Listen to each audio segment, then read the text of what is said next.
کوئی میں کبھی ہوا؟ کبھی بھی نہیں. لیکن میں ایئرپورٹ پر داخل ہوتا ہوں تب بھی ادھر ادھر سے لوگ آ جاتے ہیں. آپ خادم حسین ہیں. گل وچ اور اے وے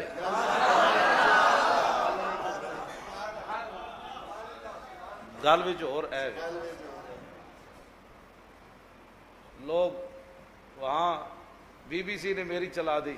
لوگ اس چلانے کے لیے کروڑوں روپے خرچ کرتے ہیں. مجھے بی بی سی کا نمائندہ کہنے لگا آپ کو پتہ ہے آپ غازی تنویر کی حمایت کرتے ہیں, اس نے تو ایک مرزائی مارا ہے. تو میں نے کہا جلیا, میں کہا جلا ہویا, انہیں تو ایک ماریا جنہیں 36,000 مارے, اسی تو انہوں نے اپنا ہیرو سمجھتے ہیں. تو جلا ہویا.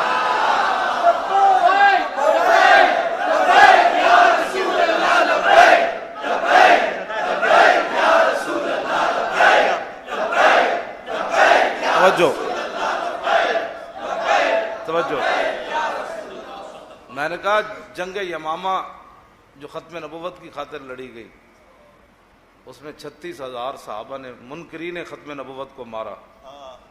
میں نے کہا ہم تو 36,000 مارنے والوں کو اپنا ہیرو سمجھتے ہیں, اس نے تو ابھی ایک ہی مرزائی مارا ہے. وہ پریشان ہو گیا, کہنے لگا واقعی. میں نے کہا میں کہہ جو رہا ہوں میں اس کے ساتھ. میں نے کہا میری ملاقات نہیں ہوئی لیکن میں غازی تنویر کے ساتھ کھڑا ہوں. یہ میں نے نہیں کہا میں اس کو جانتا ہی نہیں ہوں, یہ کون ہے پتہ نہیں کون. میں نے کہا نا ہاں, میں نے کہا ہم اس کو اپنا ہیرو سمجھتے ہیں. بالکل. تو یہ کیا بات. اس واسطے آپ حضرات اب تاریخ کا کام کریں. ہاتھ نہیں کھڑے کرنے. ہاتھ کھڑے کرنے کا مطلب تو یہ ہوتا ہے بھئی ایسے ہاتھ کھڑے کر کے جا کے سو جانا ہے. ہنسنے والی باتیں نہیں ہیں. ہم ہنسنے کے قابل نہیں ہیں. نہیں, ہنسنے کے قابل نہیں ہیں. یہ ویسے میں باتیں آپ سے کر رہا ہوں. جن کی بیٹی 86.5 سال قید سن کر امریکی قید میں بیٹھی ہو, وہ تو ابھی منتظر ہے کہ سمندروں میں چھلانگیں کب لگائیں گے یہ, اور مجھے چھڑانے کے لیے کب آئیں گے. ہم ہنسنے کے قابل نہیں ہیں. بالکل ہنسا نہ کریں. ہنسنے کی کون سی بات ہے. ہم نے کون سا کام کیا ہے جو ہم ہنسیں. دربار رسالت میں جا کر پیش ہو جائے حضور میں یہ کر کے آیا ہوں. ایسا کام ضرور کرے جیسے کہ رسول اللہ خود فرمائیں کہ اس میرے غلام نے یہ کام کیا, اس میرے غلام نے یہ کام کیا. غازی علم الدین شہید کو موسیٰ علیہ السلام ملنے کے لیے میاں والی جیل میں گئے, تو اس نے عرض کی حضور اتنے جلالی نبی ہیں آپ مجھے کیوں ملنے آئے. تو موسیٰ علیہ السلام فرمانے لگے علم الدین جب بھی حضور کی مجلس لگتی ہے, کچہری لگتی ہے, تو حضور فرماتے ہیں علم الدین علم الدین علم الدین علم الدین. تو میں نے کہا میں وہ دیکھ کر تو آؤں وہ کون سا جوان ہے جس کا نام امام الانبیاء کی زبان اقدس پر رہتا ہے. کی محمد سے وفا تو نے. یہ اقبال نے ایسے بات نہیں کی ہے.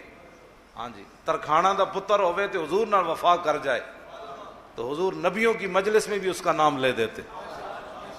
کی محمد سے وفا تو نے تو ہم تیرے ہیں, یہ جہاں چیز ہے کیا لوح و قلم تیرے. آپ نے ہمارا کوئی نہ ہم متشدد ہیں نہ ہم کسی کو مارتے ہیں نہ کوئی مارنے کا ہمارا کوئی پروگرام ہے کسی. ہم چاہتے ہیں حضور کا دین تخت کے اوپر آ جائے, وہ آپ نے کرنا ہے کام. یہ بالکل غلط ہے. مجھے نہیں نا میرے بارے میں مشہور کی ہوا ہے. جب وہ مجھے جو ملتا ہے وہ کہنے لگا جی ہمیں تو کچھ اور بتایا گیا. میں نے کہا لوگ جھوٹ بولتے ہیں. میں تو یہی ہوں آپ کے سامنے. کتنے میں تشدد. وہاں ہم نے موٹر وے پر کچھ بھی نہیں کیا. ان کا بڑا پروگرام تھا بھائی اب یہ کر دیں گے وہ کر دیں گے. میں نے کہا بھائی کچھ بھی نہیں کرنا, پہلے میں نے گردن کٹانی ہے. جب وہ گردن کٹانی ہے وہ کہنے لگے یہ تو پاگل ہے, بالکل یہ تو پاگل ہے. میں نے کہا گردن پہلے میں نے کٹانی ہے باقی کسی اور نے. ٹرک ڈرائیور کٹھے ہو گئے ہمارے خلاف. موٹر وے جو بند ہو گیا, کئی میل لگ گئی, وہ پنڈی تک اس کا پشاور تک پریشانی بن گئی. تو وہ کہنے لگے کہ ٹرک ڈرائیوروں نے کٹھے ہو کر, دبائیں نہیں مجھے درد ہوتا, ٹرک ڈرائیوروں نے کٹھے ہو کر نا ہمارے خلاف پروگرام بنایا پولیس کے ساتھ مل کر. تو ان کو کسی نے کہا بھائی یہ جتنے آئے ہیں نا جانے دینے کے لیے آئے ہیں.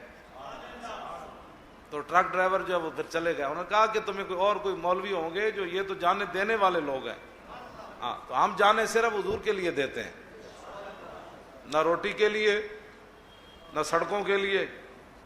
نہ حکمرانوں کے لیے نہ لیڈروں کے لیے. ہمارا نعرہ ہی کیا ہے؟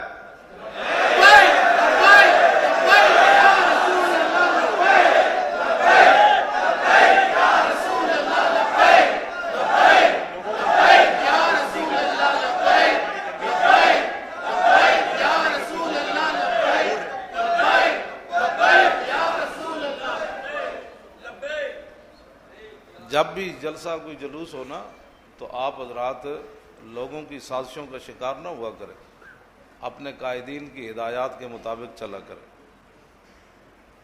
آپ ان کو مارنے کے بجائے آپ کھائیں نہ ڈنڈے تو مزہ نہیں آئے گا. آپ ان کے کیوں الجھتے ہیں ان لوگوں سے؟ تو میں نے جب کہہ دیا میں مرنے کے لیے آیا تو میرا کوئی کارکن وہاں پھر الجھ تو نہیں نہ سکتا تھا. تو آپ خواہ سے چڑھ دوڑے. کیوں بھائی؟ آپ ان کو کہو جی یہ ہے حضور کے نام پر مارو ڈنڈا، تو کسی کی جرت ہے آپ کو وہ ڈنڈا مارے گا؟ انہوں نے کہا یہ سارا ہے حضور کے نام پر، تو ڈنڈے مارتا ہے، لیا گولی حضور کے لیے مار. تو پاگل ہے، مارے گا. آپ ایسے نا افراتفری کا یہ کھیل ہوتے ہیں لوگوں کے، تاکہ آپ کو جذبات میں لے آ کر ایسے موقع بنائے جائیں جی انہوں نے یہ نقصان کر دیا، یہ نقصان کر دیا. کس لیے آپ نے کیوں کرنا ہے؟ حضور کے لیے گئے تو پھر دو چار کھائیں حضور کے نام پر، تو کوئی بھی آپ کو نہیں مارے گا حضور کے نام پر. جب آپ کہیں گے نا حضور کے نام پر گولی مارو، کو پاگل ہے آپ کو گولیاں مارے گا. کلمہ انہوں نے بھی حضور کا پڑھا ہوا ہے. جب آپ ان کے گلے لگ جائیں گے تو کیا ضرورت ہے آپ کو ان کے گلے لگنے کی؟ آپ اپنی تاریخ کو خراب کرتے ہیں. کھائیں ڈنڈے، کتنے وہ ماریں گے ڈنڈے؟ نہ کتا بھی کھا کھا کے دوبارہ ان کو نہیں لڑا. کتا اسی کو لڑا تھا جس نے حضور کے خلاف بات کی تھی. دیکھیں نا وہ جب وہ مار رہے تھے کتے کو، اچھل کر وہ پڑ گیا جس نے حضور کی گستاخی کی، تو انہوں نے پکڑ کر اسے مارا تو کتا کسی کو بھی اس نے چک نہیں مارا. ہاں اس کو کہا تم مارو، تمہارا میرے ساتھ جھگڑا نہیں ہے، تم مارو مارو مارو مار مکاؤ تو میرا عشق نشے وچ آیا. کتا نہیں الجھا ان سے، سمجھے؟ کتا بھی ان کو، اس کو جو پڑ گیا تھا تو جو آگے لوگ تھے ان کو کیوں نہیں پڑا؟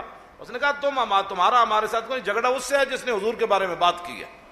انہوں نے مار مار کے کتے کو باندھ دیا، اور پھر جب اس نے بات کی تو کتے نے کہا پھر ہٹ جاؤ. اب میں دوبارہ، اس نے پھر رسا توڑ دیا اور جا کر اس کو پکڑ لیا. ہزاروں کے مجمع میں کسی کو بھی کتے نے کچھ نہیں کہا. اس نے کہا تمہارا ہمارا مقابلہ ہی نہیں ہے، ہمارا مقابلہ گستاخ رسول سے ہے. تو آپ بالکل یہ نہ الجھا کریں، یہ تو تاریخ اپنی کو خراب کرنے والی بات ہے. جب میں جو اب ویل چیئر پر بیٹھ کر میں نے کہا مارو بھائی، اب مجھے کون مارے گا؟ جو مارے گا بھی صحیح تو اچھی بات ہے، حضور کے نام پر تو گردن رکھی ہوئی ہے، اور کیا مسئلہ ہے؟ مجھے تو مزہ آتا ہے. مجھے ہتکڑیاں اندر انہوں نے لگائیں جیل کے اندر، تو میں نے کہا اپنے ہاتھوں کو ایسے کھول کر میں نے کہا، پہلے انہوں نے مجھے یہاں باندھا، یہاں باندھا، پیچھے باندھی میرے دونوں ہاتھ، یہاں ذرا مشکل تھی تو میں نے کہا یار آگے باندھ دو، تو آج میری مانی. وہ ہنس رہے، وہ کہنے لگا مولوی کو ہم ہتکڑیاں لگا رہے ہیں، ہنس رہا ہے. میں کہا مالک دیکھ رہے، اذلا فرق بین موتی و حیاتی فی مشاہدتی لامتی ومعرفتی باحوالہم ونیاتہم وعزائمہم وخواطرہم وذالک عندہ جلی لا خفا بی. امام قسطلانی فرماتے ہیں اس میں کوئی فرق نہیں کہ حضور ظاہری دنیا میں جلوہ گر ہوں یا ظاہری دنیا سے تشریف لے جائیں، حضور اپنی امت کو دیکھ رہے ہیں. ومعرفتی باحوالہم، حضور کو اپنی امت کے حوال کا بھی معرفت ہے. معرفت اور علم میں فرق ہے. ہاں جی، میں اس پر یہ بات دوسری طرف چلی جائے گی آگے. آج معرفتی باحوالہم ونیاتہم، مولوی خادم لاہور سے کراچی کیوں آیا؟ حضور کو یہ بھی میری نیت کا پتہ ہے. آپ کیوں بیٹھے ہیں اس وقت تک، آپ دل میں کیا نیت کیے بیٹھے ہیں، حضور کو اس کا بھی پتہ ہے. ہمیشہ میں کہتا ہوں مجلس میں کہ جب بھی آؤ تو اپنی نیتیں صاف کر کے آؤ، حضور کو تمہاری نیتوں کا بھی پتہ ہے. ہاں جی، ونیاتہم وخواطرہم. اور اس وقت میں دل میں کیا سوچ رہا ہوں آپ کو پتہ نہیں، آپ کیا سوچ رہے ہیں. یہ امام قسطلانی فرماتے ہیں حضور کو یہ بھی پتہ ہے کہ میری امتی کے دل سے کون کون سی بات گزر کے جا رہی ہے. کہ مولوی خادم کے نعرے نہیں لگ رہے، یہ بیچارہ انہوں نے اچھی تقریر کیا تو میں اندر سے جل رہا ہوں، اور کسی کو عزت ہو رہی ہے تو میں اندر سے کڑ رہا ہوں، اور یہ کیوں ہو رہا ہے حضور کو یہ بھی پتہ ہے. وذالک عندہ جلی، یہ ساری باتیں حضور کے سامنے روز روشن کی طرح آیا ہے. لا خفا بھی، ان چیزوں میں سے کوئی چیز بھی حضور سے پوشیدہ نہیں۔ تو جب مجھے یہاں باندھا گیا تو رسول اللہ دیکھ نہیں رہے تھے، تو پھر مجھے پریشان ہونے کی کیا ضرورت ہے؟ جب مالک اس پر راضی ہیں کہ مولوی کو یہاں ہتھکڑیاں لگے تو مولوی کو چوں چوں کرنے کی کیا ضرورت ہے؟ بس بات ختم ہے، حضور راضی ہیں اس پر۔ تو میں ہنسنے لگا، میں نے اپنے ہاتھوں کو ایسے کر کے کہا، ایسے کر کے میں نے کہا ساری زندگی حضور کے نام پر حلوے کھائے، روٹیاں کھائیں، پیسے وصول کیے، ہاتھوں کو میں نے ایسے کر کے ایسے تھوڑے سے کھول کر کہا، میں نے کہا آج لطف آیا، آج مزہ آیا آپ کو؟ ساری زندگی حضور کے نام پر کھایا۔ تو یہ بول تو نہ سکے، بولیں گے تو قیامت کو، لیکن زبان حال سے کہہ رہے تھے آج ہی تو لطف اور مزہ آیا، آج ہی تو